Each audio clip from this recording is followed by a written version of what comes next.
Assalamualaikum warahmatullahi wabarakatuh. Waalaikumsalam warahmatullahi wabarakatuh. Selamat siang kepada Bapak Ibu Guru SDN 3 Wotorjo, yang terhormat Ibu Kepala Sekolah SDN 3 Wotorjo, Ibu Sri Purwati, yang terhormat Bapak Ibu Guru SDN 3 Wotorjo. Puji syukur kita haturkan kepada Allah Subhanahu wa Ta'ala yang pada pagi hari ini kita masih diberi kesempatan untuk berkumpul dalam acara diseminasi budaya positif. Dalam kegiatan ini saya akan berbagi informasi tentang budaya positif di sekolah. Seorang guru yang baik harus memiliki kemampuan dalam mewujudkan budaya positif di sekolah. Budaya positif tersebut dapat dijalankan dengan menerapkan konsep-konsep inti seperti disiplin positif, perilaku manusia, keyakinan sekolah atau kelas, kebutuhan dasar manusia, posisi kontrol guru, dan segitiga restitusi. Disiplin positif mempunyai arti cara penerapan disiplin yang mengajarkan anak bertanggung jawab dan menumbuhkan kesadaran diri berdasarkan nilai-nilai kebajikan. Misalnya Bapak Ibu, kita setiap pagi ini sudah berperilaku disiplin positif, memberikan contoh disiplin positif kepada anak-anak untuk belajar, berdoa sebelum belajar. Itu merupakan disiplin positif yang sudah kita laksanakan setiap hari. Selain itu, kita juga bagi anak-anak baris di depan sebelum masuk kelas, kita sudah siap di depan kelas dengan berjabat tangan, diselingi dengan kita sedikit memberikan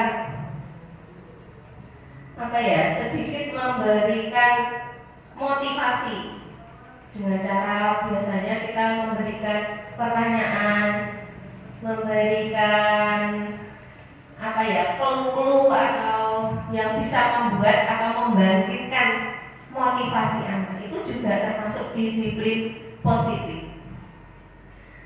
Disiplin positif di sini dapat membuat murid itu memahami dan menyadari berdasarkan motivasi internal, bukan akibat paksaan, ujian ataupun dukungan. Jadi anak-anak itu melakukan disiplin positif itu atas kesadaran diri dari dalam, kesadaran internal. Jadi kebiasaan-kebiasaan yang sudah kita lakukan itu akan melekat pada diri anak. Misalnya seperti tadi berdoa sebelum pelajaran dimulai, saling kepada Bapak Ibu Guru, itu merupakan pembiasaan disiplin positif. Atau juga misalnya ada kita memberikan diskusi, anak-anak itu mempunyai kesadaran sendiri. Ada satu kelompok, saya yang maju, itu sudah termasuk penanaman disiplin positif. Itu bukan karena paksaan, tapi dia mempunyai kesadaran atau motivasi internal. Itu Bapak Ibu.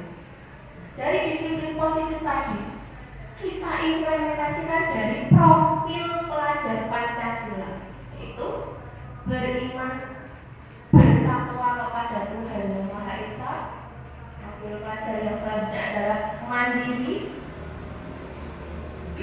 berkebinekaan global, bergotong royong, kreatif, dan benaran kritis. Dari profil pelajar Pancasila ini tadi, itu membentuk motivasi perilaku manusia. Perilaku manusia, setiap orang itu mempunyai motivasi perilaku manusia untuk menghindari ketidaknyamanan atau hukuman, untuk mendapatkan imbalan dan penghargaan dari orang lain. Yang ketiga, untuk menjadi orang yang mereka inginkan dan menghargai diri sendiri dengan nilai-nilai yang mereka percaya. Untuk menghindari ketidaknyamanan atau hukuman, itu ini. Saya harus melakukan ini supaya saya tidak mendapatkan teguran. Kalau misalnya kita harus absen pagi supaya tidak mendapatkan hukuman. Hukumannya apa? Kalau terlambat, misalnya anak-anak itu kan kalau terlambat sesuai misalnya peraturan kelas atau keyakinan kelas yang kita buat, itu ada konsekuensinya ya Bapak Ibu. Untuk menghindari ketidaknyamanan, kita itu harus apa ya? Harus merasa mempunyai tanggung jawab. Untuk yang kedua, untuk mendapatkan imbalan atau penghargaan dari orang lain. Misalnya dapat ujian, kalau berangkat pagi, wah rajin sekali, kamu bagus. Misalnya kalau ke anak-anak kita itu kita melakukan seperti itu ya Bapak Ibu. Tapi kalau untuk kita sebagai pendidik, untuk mendapatkan imbalan atau penghargaan dari orang lain itu tidak berlaku untuk kita nih. Itu untuk anak didik kita. Biasanya kalau mendapatkan nilai bagus, tidak harus imbalan, itu tidak harus berupa barang ya Bapak Ibu. Dengan ujian itu anak-anak sudah merasa bangga, maju ke depan, itu wah kamu pintar sekali, anak pemberani. Kita itu memberikan motivasi seperti itu, anak-anak sudah merasa senang, merasa dihargai ya Bapak Ibu. Yang ketiga, motivasi perilaku manusia untuk menjadi orang yang mereka inginkan dan menghargai diri sendiri dengan nilai-nilai yang mereka percaya. Itu misalnya dan merasa senang, merasa dihargai ya Bapak Ibu.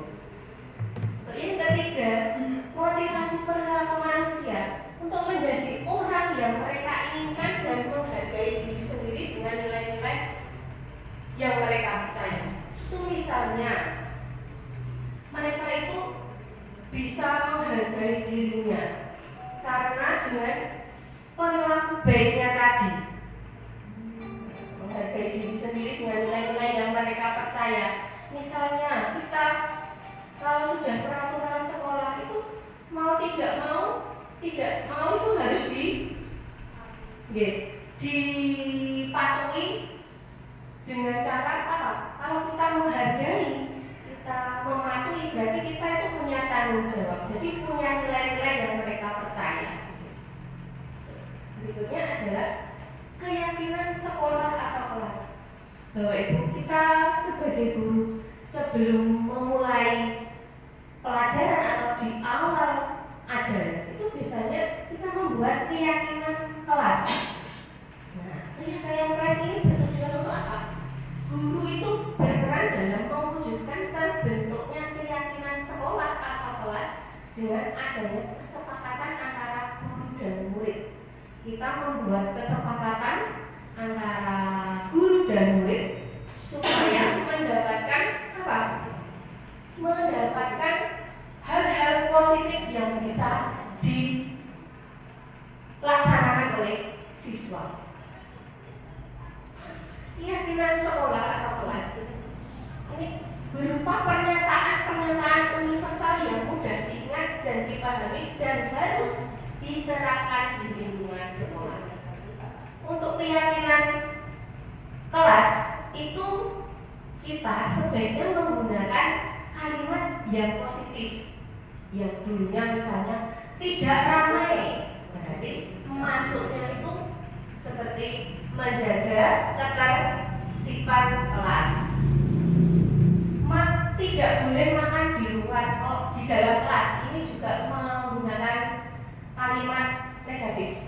Untuk kalimat positifnya, makan di luar kelas. Misalnya seperti itu. Tidak boleh bertengkar. Nah, itu menggunakan kalimat menjaga ketertiban tadi.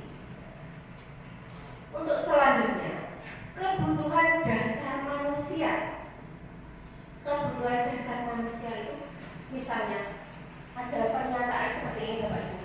Seorang murid itu melakukan suatu perbuatan yang bertentangan dengan nilai-nilai kebajikan atau melanggar peraturan. Hal itu sebenarnya dikarenakan mereka gagal memenuhi kebutuhan dasar mereka. Kebutuhan dasar mereka itu apa saja? Kita itu mempunyai kebutuhan dasar manusia. Yang pertama itu bertahan hidup, kasih sayang dan rasa diterima. Yang ketiga penguasaan. Yang keempat kebebasan. Dan yang kelima kesenangan. Bertahan hidup, kita sebagai manusia itu untuk bertahan hidup itu kita harus apa, Bapak Ibu? Makan, kita butuh makan, butuh tempat tinggal, butuh minum. Itu kebutuhan dasar manusia. Untuk bertahan hidup itu kita harus makan dulu, pakaian, baru tempat tinggal. Sama seperti anak, mereka juga yang kedua kasih sayang, membutuhkan kasih sayang dan rasa diterima. Kalau di sekolah itu anak-anak itu harus kita budayakan, kita memberi membiasakan menyapa setiap pagi. Itu membuat anak itu merasa nyaman, merasa diterima. Oh iya, saya di sekolah ini guru saya saja saya. Terus sama juga seperti kita dengan teman sejawat atau tidak hanya dengan murid, kita biasakan untuk membiasakan sikap tadi, sikap dari ramah, sikap penyambutan pagi-pagi, kita saling di depan. Itu juga biar menyapa anak itu juga merupakan wujud kasih sayang kita kepada siswa. Yang ketiga penguasaan, kebutuhan dasar penguasaan. Penguasaan itu begini Bapak Ibu. Misalnya anak-anak itu merasa dihargai. Penguasaan misalnya dia mempunyai kelebihan apa, itu bisa kita hargai. Oh iya, kamu pintar sekali, misalnya membuat gambar gunung, atau kamu pintar sekali membuat sulap, seperti itu. Itu merupakan kebutuhan dasar manusia tentang penguasaan. Yang ketiga kebebasan. Anak-anak juga butuh kebebasan Bapak Ibu. Di dalam kelas itu kadang-kadang anak-anak juga harus kita beri kesempatan untuk memilih. Misalnya hari ini kita mau ada acara atau ada kegiatan menggambar. Terus anak-anak kan pasti, Bu saya suka gambar ini, Bu saya suka gambar gunung, Bu saya suka gambar rumah. Itu merupakan kebebasan anak untuk memilih. Untuk memilih apa yang mereka inginkan, minat apa yang dia inginkan. Sebagai guru kita wajib memberi kebebasan kepada anak untuk memilih. Yang berikutnya adalah kesenangan. Kita juga wajib memberikan rasa kesenangan itu kepada anak-anak. Kita buat kelas ini senyaman mungkin agar anak-anak merasa senang. Kesenangan itu berupa apa? Ya, biarkan saja mereka tertawa atau mereka bercakap-cakap. Ada saatnya kita memberikan